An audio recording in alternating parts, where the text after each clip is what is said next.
Bismillahirrahmanirrahim. Assalomu alaykum va rahmatullohi va barakatuh. Aziz kuzatuvchilar, Allohga behisob hamd sano va shukronalar bo'lsin. Rasuli Muhammad sallallohu alayhi vasallamga salovat durudlar bo'lsin.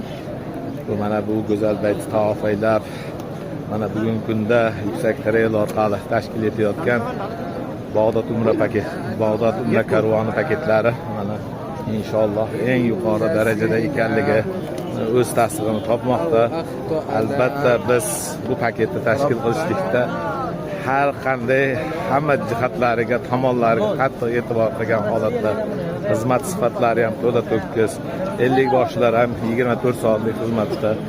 Albatta siz o'ylamagan manzillarga borish kerak bo'lgan joylarga biz to'la to'kis yetkazib borishni harakatini qilamiz. Siz xotirjam ibodat qilishligingizni sharoitlarni to'la to'kis yaratamiz inshaalloh. Mana bu sinovda xalq ishonchida o'tmoqda. Sizlar ham o'z joylaringizda band qilishliklaringizni so'rab qolamiz.